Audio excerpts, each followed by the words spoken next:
കാണുന്നു. അതിലേക്ക് കൂട്ടി വായിക്കുമ്പോൾ അതിന്റെ പിന്നിലുള്ള രാഷ്ട്രീയ ഗൂഢാലോചന എല്ലാവർക്കും മനസ്സിലാവും. എന്ന് മാത്രമല്ല, പൂരം അലങ്കോലപ്പെടുത്താൻ വേണ്ടി തീരുമാനിച്ചതും സർക്കാരാണെന്നും അതിന്റെ പിന്നിൽ LDF ആണെന്നും പ്രചരണം നടത്തി അന്നത്തെ LDF സ്ഥാനാർത്ഥി എന്ന നിലയിൽ എനിക്കെതിരെയും അല്ലെങ്കിൽ LDFനെതിരെയും ജനവികാരം തിരിച്ചുവിടാൻ വേണ്ടി ശ്രമിച്ച ആളുകളാണ് അന്നത്തെ BJPയും അവിടുത്തെ RSS ഉൾപ്പെടെയുള്ള ആളുകളൊക്കെ തന്നെ. അപ്പോൾ ഈ പൂരം കലക്കുന്നതിന് പിന്നിൽ യാദൃശ്ചികമായി സംഭവിച്ചൊരു കാര്യമാണെന്ന് പറയാൻ പറ്റില്ല. ഇതിനു മുമ്പ് തൃശൂർ പൂരം നടക്കുന്ന സമയത്ത് തെക്കോട്ടിറക്കത്തിനിടയിൽ ഇവിടെ നിങ്ങൾക്ക് അന്നത്തെ പത്രക്കാർക്കൊക്കെ അറിയാൻ പറ്റും, അന്ന് ലാത്തി ചാർജ് നടന്നിട്ടുണ്ട് ഇവിടെ. ആ ലാത്തി ചാർജിൽ ഗുരുതരമായി പരിക്ക് പറ്റിയിട്ടുള്ള നിരവധി ആളുണ്ടായിട്ട് പോലും പൂരത്തിന്റെ നടത്തിപ്പിൽ ഒരു ഭംഗവും വരുത്താതെ വിഘ്നം കൂടാതെ പൂരം നടത്തിയിട്ടുള്ള ചരിത്രമുള്ള തൃശൂരിൽ ലോക്സഭ ഇലക്ഷന്റെ മധ്യത്തിൽ ഒരു പൂരത്തിന്റെ പ്രധാനപ്പെട്ട ചടങ്ങുകൾ നിർത്തിവെക്കുന്നതിന്റെ പിന്നിൽ പോലീസ് മാത്രമല്ല പൂരം നടത്തിപ്പുമായി ബന്ധപ്പെട്ട ചില ആളുകളും കൂടി അതിൽ ഉൾപ്പെട്ടിട്ടുണ്ട് എന്നുള്ളത് സത്യമായിട്ടുള്ള കാര്യമാണ്. അപ്പൊ എനിക്ക് അഭ്യർത്ഥിക്കാനുള്ള കാര്യം, ബഹുമാനപ്പെട്ട മുഖ്യമന്ത്രിയോടും ഗവൺമെന്റിനോടും എനിക്ക് പറയാനുള്ള കാര്യം, അന്ന് ഈ പൂരത്തിന്റെ നടത്തിപ്പിൽ ഉണ്ടായിട്ടുള്ള ഈ വീഴ്ചയിൽ തുടർന്ന് അന്നത്തെ പോലീസ് കമ്മീഷണർ സ്ഥലം മാറ്റിയിരുന്നു. ഒരു പോലീസിന്റെ അന്വേഷണം പ്രഖ്യാപിച്ചിരുന്നു. ആ അന്വേഷണ റിപ്പോർട്ട് ഈ സാഹചര്യത്തിൽ പുറത്തുവിടണം. കാരണം ജനങ്ങൾക്ക് ഇതിന് സത്യം അറിയാൻ ജനങ്ങൾക്ക് താല്പര്യമുണ്ട്. കാരണം വിശ്വാസപരമായ വിഷയമുണ്ട്, അതോടൊപ്പം തന്നെ രാഷ്ട്രീയമായ കാര്യങ്ങളുണ്ട്. ഒരുപാട് പൂരപ്രേമികളെ വിഷമിപ്പിച്ചൊരു കാര്യമാണ്. ഇവിടുത്തെ പല പൂരപ്രേമികളെക്കാളും കൂടുതൽ പൂരത്തെ സ്നേഹിക്കുന്ന ഒരാളാണ് ഞാൻ. പക്ഷെ ഞാനടക്കം അതിനകത്ത് പ്രതിക്കൂട്ടിലാക്കിയതാണ് ഇവിടുത്തെ ആളുകൾ, ഈ ആളുകൾ. അപ്പൊ അതുകൊണ്ട് ഈ പൂരം അലങ്കോലമാക്കിയതിന് പിന്നിൽ പ്രവർത്തിച്ചവരാരാണ്, ആ പൂരം എങ്ങനെ അലങ്കോലപ്പെട്ടു, അതിന് അലങ്കോലപ്പെടാനിടയാക്കിയ സാഹചര്യം എന്താണ്, അതിന് പിന്നിലെ ഗൂഢാലോചന എന്താണ് എന്ന് തുടങ്ങിയ കാര്യങ്ങൾ പുറത്തു വന്നാൽ മതിയാകും. ഏതായാലും ആ പൂരം കലക്കിയതിന് ഗുണഭോക്താക്കളായിട്ടുള്ള ആളുകളാണ് ആ പൂരത്തിന്റെ കലക്കിയതിന് പിന്നിലുള്ളതെന്നുള്ള കാര്യം നമുക്കൊക്കെ അറിയാം. അപ്പൊ അത് പുറത്തു വരണമല്ലോ. അത് ഇന്നല്ലെങ്കിൽ നാളെ പുറത്തു വന്നാൽ മതിയാകും. അപ്പൊ ഇനിയും പൂരം വരാൻ പോവാണ്. തൃശൂർ പൂരം എല്ലാ കൊല്ലം നടക്കുന്നതാണ്. ഇതിനേക്കാൾ വലിയ പ്രതിസന്ധി ഘട്ടങ്ങളിലും ഇവിടെ ഞാൻ മന്ത്രിയായിരിക്കുന്ന സമയത്ത് ഒരു പ്രതിസന്ധിയും കൂടാതെ പൂരം കൊണ്ടുപോയിട്ടുള്ളത് ജനങ്ങൾക്ക് അറിയാവുന്ന കാര്യമാണ്. എന്നിട്ട് പോലും ആ തൃശൂർ പൂരം ഇലക്ഷന്റെ മധ്യത്തിൽ യാതൊരു തരത്തിലും അപ്രതീക്ഷിതമായ രീതിയിൽ അങ്ങനെ ഒരു സംഭവത്തിലേക്ക് കൊണ്ടുവന്നെത്തിച്ചത് വളരെ അപലപനീയവും നിർഭാഗ്യകരമായ ഒരു കാര്യമായിരുന്നു. അതിന് നേതൃത്വം കൊടുത്തവരാരായിരുന്നെങ്കിലും അത് പുറത്തു വന്നേ മതിയാവും. അത് എനിക്കതിനെ സംബന്ധിച്ച് ഞാനിപ്പോ നിങ്ങളോട് പറയുന്നത്, ഞാനിപ്പോ ഒരു കൃത്യമായ വിവരങ്ങളില്ലാതെ എനിക്ക് അതിനെപ്പറ്റി ഒരു അഭിപ്രായം പറയാൻ ഇപ്പൊ പറ്റില്ല. പോലീസിന്റെ കൃത്യവിലോപം ഉണ്ടായിരുന്നു. പോലീസിന്റെ കൃത്യവിലോപം രാവിലെ വരെ കൃത്യവിലോപം ഉണ്ടായിട്ടില്ല. രാവിലെ ഇല്ലാത്ത കൃത്യവിലോപം വൈകുന്നേരം ഉണ്ടാവുന്ന എങ്ങനെയാണെന്ന് എനിക്ക് മനസ്സിലായിട്ടില്ല. ഏതായാലും ശരി, അവിടെ പോലീസിനെതിരെയാണ് ആരോപണം ഉന്നയിക്കപ്പെട്ടത്.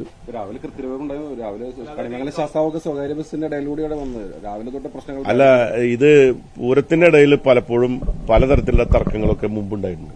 തർക്കങ്ങളില്ലാത്തൊരു പൂരം ഉണ്ടായിട്ടില്ല. എല്ലാ കൊല്ലം പൂരം നിങ്ങളുടെ തൃശൂർ പത്രക്കാരെന്ന നിലയിൽ തൃശൂർ പൂരം നടക്കുമ്പോൾ അതിന് നടത്തിപ്പുമായി ബന്ധപ്പെട്ട് പല ഘട്ടങ്ങളിലും പോലീസുമായിട്ടും പലപ്പോഴും കലക്ടറായിട്ടും ഫോറസ്റ്റ് ഡിപ്പാർട്ട്മെന്റായിട്ടും ഒക്കെ പല തരത്തിലുള്ള അഭിപ്രായ വ്യത്യാസങ്ങളും ഒരസലുകളും ഒക്കെ ഉണ്ടാവുമ്പോഴും അതെല്ലാം നമ്മൾ ചർച്ച നടത്തി പൂരം നടത്തുക എന്നുള്ളതാണ് എല്ലാവരും ലക്ഷ്യം. പൂരം തടയാൻ പാടില്ല, പൂരം നടക്കാതിരിക്കാൻ പാടില്ല എന്ന ലക്ഷ്യത്തോടു കൂടി പോകുന്നതിനിടയിൽ എങ്ങനെയാണ് പൂരം ആ പ്രത്യേക ഒരു സമയത്ത് ആരാണ് തീരുമാനിച്ചത്? ആ ലൈറ്റ് ഓഫ് ചെയ്യാൻ തീരുമാനിച്ച ആരാണ് മേളം നിർത്തിവെക്കാൻ പറഞ്ഞ ആരാണ് വെടിക്കെട്ട് വേണ്ടാൻ തീരുമാനിച്ചത്? ഏതെങ്കിലും കമ്മിറ്റി കൂടിയിട്ടാണോ? അതല്ല ഒരു വികാരപരമായി ഉണ്ടായ ഒരു കാര്യമാണോ? അതല്ല അതിന്റെ പിന്നിൽ രാഷ്ട്രീയമായ ലക്ഷ്യം ഉണ്ടായിട്ടുണ്ടോ? ഇതൊക്കെ പരിശോധിക്കണ്ടേ? തൃശൂർ ലോക്സഭാ തെരഞ്ഞെടുപ്പിന്റെ റിസൾട്ടില് പൂരം വിവാദം എത്രത്തോളം നെഗറ്റീവായി? അല്ല, പൂരം വിവാദം എന്തായാലും നമുക്ക് ഗുണം ചെയ്തിട്ടുണ്ടാവില്ലല്ലോ. കാരണം ആ രീതിയിലാണല്ലോ അപ്പൊ നിങ്ങൾ പത്രമാധ്യമങ്ങളടക്കം പൂരത്തിന്റെ പിന്നില്, പൂരം കലക്കിയതിന്റെ പിന്നില് ഇടതുപക്ഷ ഗവൺമെന്റ് ആണെന്നുള്ള നിലയിലുള്ള പ്രചരണം ഉണ്ടായല്ലോ. സത്യമായിട്ടുള്ള കാര്യമല്ലേ? അപ്പൊ അത് ഇടതുപക്ഷ ഗവൺമെന്റും അല്ലെങ്കിൽ ഇടതുപക്ഷ പാർട്ടികളും ഇടതുപക്ഷ ജനാധിപത്യത്തിന്റെ സ്ഥാനാർത്ഥിയെ പറ്റി തന്നെ അന്നത്തെ സോഷ്യൽ മീഡിയ വഴിയൊക്കെ തന്നെ ഒരുപാട് പ്രചരണം നടന്നല്ലോ. അപ്പൊ നിങ്ങൾക്ക് ആർക്കെങ്കിലും സംശയം ഉണ്ടായിരുന്നു? VS സുനിൽകുമാർ എന്ന പോലെ ഞാനിവിടുത്തെ MLA ആയിരുന്നു, മന്ത്രിയായിരുന്ന സമയത്തും അതിനു മുമ്പും ഇപ്പോഴും തൃശൂർ പൂരമായിട്ട് ബന്ധപ്പെട്ട് അതിന്റെ ഏതെങ്കിലും തരത്തിലുള്ള വിഘ്നം ഉണ്ടാക്കാൻ ശ്രമിക്കുന്ന ഒരാളായിരുന്നോ ഞാൻ? അല്ല, ഞാൻ എന്നും പൂരത്തോടൊപ്പം നിന്നിട്ടില്ല, നാളെയും പൂരത്തോടൊപ്പം നിൽക്കുന്ന ആളാണ്. അപ്പൊ അങ്ങനെയുള്ള ഒരു സന്ദർഭത്തിൽ അതിന്റെ ഒരു ഇരയാക്കപ്പെട്ടു എന്ന് വേണമെങ്കിൽ പറയാവുന്ന ഒരു വ്യക്തിയാണ് ഞാൻ. എനിക്കതിന് വളരെയധികം വിഷമമുണ്ടാക്കിയ ഒരു കാര്യമാണ്. അന്നത്തെ പൂരത്തിന്റെ കാര്യത്തിൽ നമ്മൾ പ്രതിക്കൂട്ടിലാക്കപ്പെടുന്ന നിലയിലേക്ക് ആളുകളുടെ ചർച്ച ഉണ്ടാകുന്നു. അതിന്റെ ആ രീതിയിലുള്ള പ്രചരണം വ്യാപകമാകുന്നു. ആ പ്രചരണം BJP ഉൾപ്പെടെയുള്ള രാഷ്ട്രീയ പാർട്ടി സ്വാഭാവികമായിട്ട് അവർ ഉപയോഗപ്പെടുത്താൻ ശ്രമിച്ചു. അവരതിനു വേണ്ടി അതിന്റെ പിന്നിൽ ഞാൻ ചോദിക്കുന്നത് 2:45 മണി നേരത്ത് ഞാൻ അവിടെ വരുന്ന 3 മണി 3:45 നേരത്തെ എത്തുന്നത്. 2:45 3 മണി നേരത്ത് പിന്നെ BJP സ്ഥാനാർത്ഥി ആംബുലൻസിൽ കൊണ്ടുവരുന്നു. RSS നേതാക്കന്മാർ അവിടെ പ്രത്യക്ഷപ്പെടുന്നു. ഈ തൃശൂർ ജില്ലക്കാരല്ല, അന്ന് സംസ്ഥാന നേതാക്കന്മാരടക്കമുള്ള ആൾക്കാർ അവിടെ പ്രത്യക്ഷപ്പെടുകയൊക്കെ ചെയ്യുന്നത് യാദൃശ്ചികമാണെന്ന് നിങ്ങളൊക്കെ വിചാരിക്കുന്നുണ്ടോ? അപ്പൊ അത് പുറത്തു വന്നാൽ മതിയാവും. RSS നേതാക്കളും ഈ പോലീസിലെ ഒരു വിഭാഗവും ചേർന്ന് കൂടാതെ അല്ല, അതൊക്കെ പുറത്ത് കൊണ്ടുവരേണ്ടത് സർക്കാരാണ്. ഞാൻ എന്റെ നിഗമനം പറയാൻ ഇവിടെ എനിക്ക് ഇപ്പോ താല്പര്യമില്ല. കാരണം എന്താ വെച്ചാൽ ഞാൻ ഈ പറഞ്ഞ കാര്യങ്ങളെല്ലാം അന്ന് നടന്ന വസ്തുതകളാണ്. ഈ വസ്തുതകളുടെ അടിസ്ഥാനത്തിൽ അന്നത്തെ തൃശൂർ പൂരവുമായി ബന്ധപ്പെട്ടുണ്ടായിട്ടുള്ള ആ പ്രശ്നങ്ങൾ എന്തായിരുന്നു എന്നുള്ളത് ഇപ്പോ അന്ന് ഈ പറഞ്ഞ ആളുകൾ പലപ്പോഴും അന്ന് ഈ പൂരത്തിന്റെ അന്വേഷണം നടത്തണമെന്ന് പറഞ്ഞ ആൾക്കാരും ഇപ്പൊ എന്താ അന്വേഷണ റിപ്പോർട്ട് പുറത്തു വരുന്ന ആരും ആവശ്യപ്പെടാത്ത എന്താ അതിന്റെ സത്യസ്ഥിതി അറിയാൻ ആർക്കും താല്പര്യമില്ലാത്തതുകൊണ്ടാണോ? അപ്പൊ സത്യസ്ഥിതി പുറത്തു വരട്ടെ. അപ്പൊ നിങ്ങൾ ഈ പറഞ്ഞ ഇപ്പൊ ഉന്നയിക്കപ്പെട്ട ആരോപണങ്ങൾ ശരിയുണ്ടോ അല്ലെങ്കിൽ തെറ്റുണ്ടോ എന്നൊക്കെ അപ്പോഴല്ലേ അറിയാൻ പറ്റുള്ളൂ.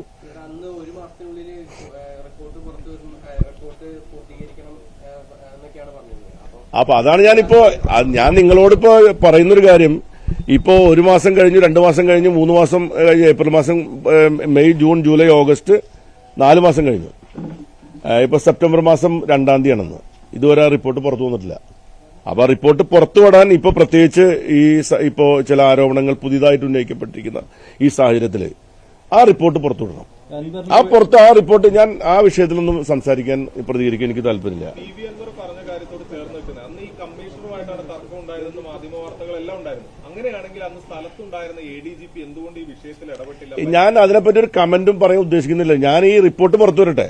ആ റിപ്പോർട്ട് പുറത്തു വന്നതിന് ശേഷം ആ റിപ്പോർട്ടിൽ പറയുന്ന കാര്യങ്ങൾ സംബന്ധിച്ച് എനിക്ക് അഭിപ്രായം പറയാനുണ്ട്. അപ്പൊ ഞാൻ നിങ്ങളോട് പറയാം. അതായത് അൻവർ ഒരു കാര്യം കൂടി പറയുന്നുണ്ട്, എന്തോ ഒരു പ്രശ്നത്തിന് ഒരാൾ വന്ന സമയത്ത് സുരേഷ് ഗോപി നേരെ വിളിക്കുന്ന അല്ല, ഞാൻ ഇപ്പോ ADGP അജിത് കുമാറായിട്ട് ഞാനും വ്യക്തിപരമായിട്ട് ഞാനിവിടെ മന്ത്രിയായിരിക്കുന്ന സമയത്ത് ഇവിടെ അദ്ദേഹം ഇവിടുത്തെ IG ആയിരുന്ന ആളാണ്. വളരെ ബന്ധമുള്ള ആൾക്കാരാണ്. അപ്പോ ഇതൊക്കെ വെച്ച് നമുക്ക് ഇപ്പൊ എനിക്ക് അതിനെപ്പറ്റിയൊരു അഭിപ്രായം ഇപ്പോ അതിനെ ബന്ധപ്പെടുത്തിക്കൊണ്ടൊരു കമന്റ് പറയാൻ ഞാൻ താല്പര്യപ്പെടുന്നില്ല. കാരണം അതിന് ഒരുപാട് രാഷ്ട്രീയമായ കാര്യങ്ങൾ ഉള്ളതുകൊണ്ടാണ്. ഇപ്പൊ ഈ തൃശൂർ പൂരവുമായി ബന്ധപ്പെട്ട വിഷയത്തിൽ എനിക്ക് വ്യക്തമായിട്ട് പറയാനുള്ള ഒരു കാര്യം, 1 മാസം കൊണ്ട് പുറത്തു വരും എന്ന് പറഞ്ഞ റിപ്പോർട്ട് ഇപ്പോൾ മാസങ്ങൾ കഴിഞ്ഞിരിക്കുന്നു. ഇപ്പോൾ പുതിയ ദുരൂഹത പുതിയ വിവാദങ്ങൾ സൃഷ്ടിക്കപ്പെട്ടിരിക്കുന്ന പശ്ചാത്തലത്തിൽ അതിന്റെ സത്യസ്ഥിതി പുറത്തു വരാൻ വേണ്ടി ആ റിപ്പോർട്ട് അടിയന്തരമായി സർക്കാർ ജനങ്ങളെ അറിയിക്കണം. ജനങ്ങൾക്ക് താല്പര്യമുണ്ട്. ജനങ്ങൾക്ക് ഇത് സംബന്ധിച്ച് നാളെ പൂരം നടക്കുമ്പോൾ ഇപ്പോൾ തൃശൂർ പൂരം എന്ന് പറയുന്നത് പുതിയതായി കൊണ്ടുവന്ന പൂരമൊന്നുമില്ല. ഇത് ശക്തൻ തമ്പുരാന്റെ കാലത്ത് തന്നെ അദ്ദേഹം ഡിസൈൻ ചെയ്തിരിക്കുന്ന ക്ലാസിക്കൽ ഡിസൈനാണ്. അത് ആര് വിചാരിച്ചാലും മാറ്റാനൊന്നും പറ്റുന്ന കാര്യങ്ങളല്ല. ഒരു തരം ഒരു കടുകുമണിക്ക് പോലും മാറ്റം വരുത്താതെ തന്നെ ഇപ്പോഴും അത് പോയിക്കൊണ്ടിരിക്കുകയാണ്. അതെങ്ങനെ പിന്നെ തൃശൂർ പൂരത്തിന്റെ വെടിക്കെട്ടുമായി ബന്ധപ്പെട്ട കാര്യങ്ങളൊക്കെ തീരുമാനിക്കുന്നതിന്റെ പരിപൂർണ അധികാര കേന്ദ്രം എന്ന് പറയുന്നത് കേന്ദ്ര ഗവൺമെന്റിന്റെ പെസോ എന്ന് പറയുന്ന ഏജൻസിയാണ്. അവർ പറയുന്ന കാര്യങ്ങൾക്കനുസരിച്ചല്ലാതെ പൂരത്തിന്റെ വെടിക്കെട്ടും ഒന്നും നടത്താൻ നമുക്ക് കഴിയില്ല. ഇപ്പോൾ അവിടെ ഹൈഡ്രന്റ് വെച്ച് സ്ഥാപിച്ചത് ആ കാലഘട്ടത്തിൽ അവർ പറഞ്ഞനുസരിച്ചാണ്. അപ്പൊ കേന്ദ്ര നിയമപ്രകാരം എന്തൊക്കെ ഉണ്ടോ ആ കാര്യങ്ങളൊക്കെ എല്ലാ കാലത്തും ഇവിടുത്തെ സർക്കാരുകൾ നടപ്പാക്കാൻ ശ്രമിച്ചിട്ടുണ്ട്. അത് ഏത് സർക്കാരാണെങ്കിലും അത് UDF സർക്കാരിന്റെ കാലത്തും ചെയ്തിട്ടുണ്ട്, LDF സർക്കാരിന്റെ കാലത്തും ചെയ്തിട്ടുണ്ട്. തൃശൂർ പൂരം ഒരിക്കലും തടസ്സപ്പെടാൻ ആഗ്രഹിക്കുന്നവരല്ല തൃശൂർക്കാരായ ഞങ്ങളാരും തന്നെ. എങ്ങനെ തടസ്സപ്പെട്ടു? ആരാണ് പിന്നിൽ പ്രവർത്തിച്ചിരിക്കുന്നത്? അതിന് പിന്നിലുള്ള ആരാണെങ്കിലും എത്ര ഉന്നതനാണെങ്കിലും ആ പിന്നിൽ പ്രവർത്തിച്ച ആൾക്കാർ ആരാണെന്നുള്ളത് ജനങ്ങൾ അറിയണം. അറിയാൻ വേണ്ടിയിട്ടുള്ള റിപ്പോർട്ട് സർക്കാർ പുറത്തുവിടണം എന്നുള്ളതാണ് എനിക്ക് പറയാനുള്ളത്. മറ്റു കാര്യങ്ങളെപ്പറ്റി ഞാനിപ്പോ കമന്റ് ചെയ്യും. ഞാൻ ഇന്ന് ഒരു പത്രക്കുറിപ്പ് കൊടുക്കുന്ന മുഖ്യമന്ത്രിക്ക് ഒരു കത്ത് കൊടുക്കും. ഇന്നത്തെ ഇതിന്റെ അടിസ്ഥാനത്തിൽ ഞാൻ മുഖ്യമന്ത്രിക്ക് സംബന്ധിച്ച് ഒരു കത്ത് കൊടുക്കാൻ ആഗ്രഹിക്കുന്നുണ്ട്. ഞാൻ അത് സംബന്ധിച്ച് ഇവിടുത്തെ LDF സ്ഥാനാർത്ഥി ആയിരുന്നു എന്ന നിലയിൽ മുഖ്യമന്ത്രിക്ക് ഇത് സംബന്ധിച്ച് അടിയന്തരമായിട്ട് ആ റിപ്പോർട്ട് പുറത്തുവിടണം എന്നാവശ്യപ്പെട്ടുകൊണ്ട് അദ്ദേഹത്തോട് ഒരു കത്ത് കൊടുക്കാൻ ആഗ്രഹിക്കുന്നു. അല്ല, ഈ അന്വേഷണം പറ്റും. ഒരു അന്വേഷണം നടന്നുകൊണ്ടിരിക്കുമ്പോൾ അന്വേഷണ റിപ്പോർട്ട് കേട്ടാലേ നമുക്ക് പുതിയ അന്വേഷണത്തിന്റെ ആവശ്യമുള്ളൂ. അപ്പൊ ഇപ്പോഴുള്ള അന്വേഷണത്തിന്റെ റിപ്പോർട്ട് അടിയന്തരമായിട്ട് പുറത്തുവിടണം. അല്ല, അത് ഞാൻ അന്നേ പറഞ്ഞിട്ടുണ്ട്. ഞാൻ എന്റെ വ്യക്തമായ അഭിപ്രായം, പാർട്ടിയുടെ അഭിപ്രായം അന്ന് ഇവിടെ ഉണ്ടായിട്ടുള്ള അനിഷ്ട സംഭവങ്ങളുടെ പിന്നിൽ ചില ഉദ്യോഗസ്ഥന്മാരുടെ നിലപാടുകൾ അന്ന് പ്രത്യേകിച്ച് അന്ന് ഉണ്ടായിരുന്ന കമ്മീഷൻ അടക്കമുള്ള ആളുകളുടെ നിലപാടുകൾ സംബന്ധിച്ച് ജനങ്ങൾക്കിടയിൽ പ്രതിഷേധം ഉണ്ടായിരുന്നു. അത് കൈകാര്യം ചെയ്തതിലുണ്ടായിട്ടുള്ള പാളിച്ചകളെ സംബന്ധിച്ചും അന്ന് ചർച്ചകളുണ്ടായി. ഇതൊക്കെ അന്വേഷിക്കാനാണല്ലോ സർക്കാർ ഒരു കമ്മിറ്റി വെച്ചിരിക്കുന്നത്. അവരന്വേഷിക്കട്ടെ. ആ അന്വേഷണ റിപ്പോർട്ട് പുറത്തുവിടണം. അതെനിക്കറിയില്ല ആരാണ് അന്വേഷണം നടത്താൻ പോയിട്ടുള്ളത്. എനിക്ക് എന്നിട്ട് പോലീസിന്റെ അന്വേഷണം അതിനെ സംബന്ധിച്ചുണ്ടായിരുന്നു. സർക്കാർ നിയോഗിച്ചിട്ടുള്ളതാണ്. മുഖ്യമന്ത്രി തന്നെ അന്ന് ക്യാബിനറ്റിൽ തന്നെ തീരുമാനിച്ചതെന്നാണ് എന്റെ ധാരണ. അന്ന് K. രാജനടക്കമുള്ള ആൾക്കാർ എന്നെ വിളിച്ചു പറഞ്ഞത് ഇത് കമ്മീഷൻ മാറ്റാൻ തീരുമാനിച്ചു എന്നും ഈ പുതിയൊരു അന്വേഷണം നടത്താനും തീരുമാനിച്ചു എന്നാണ്. ആരൊക്കെയാണ് അങ്ങനെ അന്വേഷണത്തിലുള്ളതെന്ന് എനിക്കറിയില്ല. ഇനി ആരന്വേഷിച്ചാലും ശരി, ആ റിപ്പോർട്ട് പുറത്തു വരട്ടെ, എന്നാലും നമുക്ക് അതിനെപ്പറ്റി ഇത് ചേരയാണോ മൂർഖനാണെന്ന് പറയാൻ പറ്റുള്ളൂ. മുഖ്യമന്ത്രിക്ക് ഇപ്പൊ ഒരു കത്ത് കൊടുക്കുന്നു പറഞ്ഞല്ലോ, ഏത് തരത്തിലുള്ള അന്വേഷണമാണ് ആവശ്യപ്പെടുന്നത്? അല്ല, ഞാൻ അന്വേഷണമല്ല ആവശ്യപ്പെടുന്നു, ഞാൻ അന്വേഷണ റിപ്പോർട്ട് പുറത്തു വരണം എന്ന് പറഞ്ഞുകൊണ്ട് മുഖ്യമന്ത്രിക്ക് കത്ത് കൊടുക്കും. പോലീസിലെ തന്നെ ഉന്നതർ പ്രതിസ്ഥാനത്ത് നിൽക്കുമ്പോൾ അവരന്വേഷിച്ചൊരു അന്വേഷണ റിപ്പോർട്ടിൽ അതെ ഞാൻ പറയട്ടെ, ഞാനിപ്പോ ഈ പുതുതായിട്ട് വെച്ച കമ്മീഷൻ അല്ലല്ലോ, കമ്മിറ്റി അല്ലല്ലോ, നേരത്തെ വെച്ച കമ്മിറ്റിയാണല്ലോ. അപ്പോ ആ നേരത്തെ വെച്ച കമ്മിറ്റിയുടെ റിപ്പോർട്ട് പുറത്തു വന്നാൽ നമുക്ക് മനസ്സിലാക്കാൻ കഴിയും ആ റിപ്പോർട്ടിനകത്ത് സത്യമാണോ പറഞ്ഞിരിക്കുന്നത് എന്നുള്ള കാര്യം അറിയാൻ. ഇവിടുത്തെ ഒരു ഈ പൂരവുമായി ബന്ധപ്പെട്ട എല്ലാ നടത്തിപ്പിലും നേരിട്ട് ബന്ധപ്പെടുന്ന ഒരു വ്യക്തി എന്ന നിലയിൽ ആ റിപ്പോർട്ട് പുറത്തു വന്നാൽ അതിനകത്ത് സത്യമുണ്ടോ അസത്യമുണ്ടോ എന്ന് മനസ്സിലാക്കാൻ ഞങ്ങളെപ്പോലുള്ള ആൾക്കാർക്ക് കഴിയും. അപ്പോൾ അതിന് അഭിപ്രായം പറയാം. ചില ഹൈന്ദവ സംഘടന RSSന്റെ നേതൃത്വത്തിലുള്ള പ്രത്യേക സംഘടനകളും ഒരു അന്വേഷണം നടത്തിയിരുന്നു. ആ റിപ്പോർട്ടോടെ പുറത്തുവിടേണ്ടല്ലേ ഈ സാഹചര്യത്തിൽ? അല്ല, അത് അവർ നടത്തിയ റിപ്പോർട്ട് അവർ പുറത്തുവിടണോ അവർ തീരുമാനിച്ചോട്ടെ, നമ്മൾ അന്വേഷിക്കേണ്ട കാര്യമില്ല.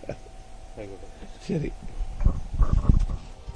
ായിരുന്നു പൂരം കലക്കിയത് ആരെന്ന് അറിയണം. അന്ന് അന്വേഷണ റിപ്പോർട്ട് പോലീസ് സമർപ്പിച്ചിരുന്നു. ആ റിപ്പോർട്ട് ഇതുവരെ പുറത്തു വന്നിട്ടില്ല. ആ റിപ്പോർട്ട് പുറത്തുവിടണമെന്ന് സർക്കാരിനോട് ആവശ്യപ്പെടുമെന്നാണ് VS സുനിൽകുമാർ പറഞ്ഞത്. അതിന്റെ ഗുണഭോക്താക്കൾ ആരാണ് എന്നത് അറിയണം. അത് യാദൃശ്ചികമല്ല, പൂരം കലക്കിയത് യാദൃശ്ചികമല്ല എന്നാണ് മുൻ മന്ത്രി കൂടിയായ VS സുനിൽകുമാർ പറഞ്ഞത്.